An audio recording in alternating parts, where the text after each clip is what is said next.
2, and I call the member for Cunningham. Thank you, Acting Speaker. I ask leave to move amendments 1 to 11 as circulated in my name together. Is leave granted? Leave is granted. Thank the Minister. Leave is granted. The member for Cunningham. Thank you. I move amendments 1 to 11 as circulated in my name together. Acting Speaker, I would indicate to the House that Labor had foreshadowed these in detail amendments during the second reading debate, and I have listened to the contribution by the Minister in his summing up debate, in which he referred to some initiatives that the government is pursuing in a similar vein to what was envisaged when I put the in detail amendments forward. However, I am persisting with the amendments in this format for 2 reasons, and I'd just like to explain those to the House. Firstly, as I understand it, the proposition of the Minister is not a legislative proposition, and it is Labor's view that, given the extreme and damaging nature of the sorts of rorts and behaviour that are going on, that it is a stronger and therefore better position to have this new process actually embedded in the legislation. And secondly, the proposition put by the Minister that's being developed, I still think needs another step, and that step is envisaged in the amendment. So I understand from the Minister's comments that the amendment won't be supported by the government, but I would like to indicate that I'm keen to work with the Minister as that process is developed to perhaps build in some of what we envisage. The concept behind the amendment in detail for the interests of the House is to address what's become, I think, the key danger point and where the most damage is being done in the vet fee help sector in particular, and the fact that I think a further intervention needs to happen by government as the provider of the loan. That becomes the loan responsibility of the students.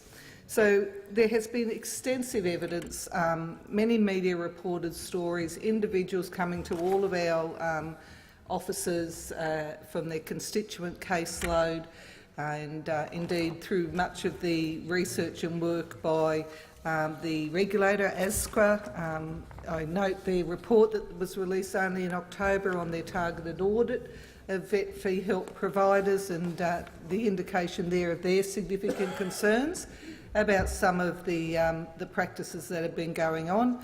And also, of course, only most recently we've had the ACCC publicly indicate it was pursuing one legal case which they had foreshadowed more to come. What happens is that the student gets cold called, pulled up on a street in a shopping centre, door knocked, and these practitioners, I'll call them that kindly, are targeting the most vulnerable people on purpose. So often what they're targeting is people who are unemployed, English as a second language, people with a disability, all of these sorts of cases, elderly people in community centres, and they're specifically targeting for them because they use high-pressure sales tactics, and they get all the forms signed up and all of this sort of paperwork done. In fact, we've heard examples of them actually filling out the language and literacy tests for them, saying, open this email, telling people what to put into it and so forth. And so they use this high-pressure sign-up, do-it-now type situation. It's Labor's view that we need to break the basis of that model for these sorts of practitioners. And so it must be an opt-in system, and I think that's where the government's indications are the right direction. But our view is that what has to happen is that that occurs outside that original contact.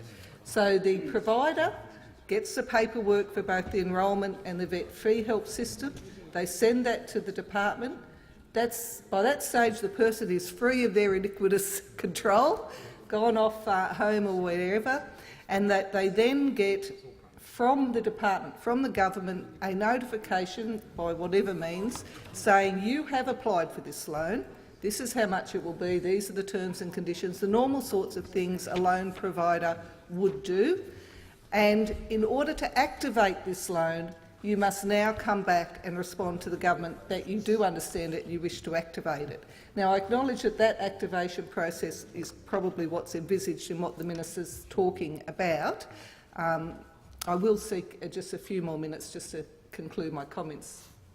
If that's Look, I thank the Shadow Minister for her comments there, and I would say to the Shadow Minister that we certainly understand the intent of Labor's proposed amendments, and certainly can see the need that a person, what you're trying to achieve is to prevent an unscrupulous provider effectively having the opportunity to look over the shoulder of a person whilst they are filling out this documentation. Well, certainly the government is happy to work with the opposition to ensure that we put in place a system that breaks that or prevents that possibility from occurring, that has the necessary safeguards in place as best as possible to achieve that break in the continuum, so that the person has the opportunity to consider the documentation before them without any possibility for coercion by the provider involved. So certainly happy to work with the opposition in that regard.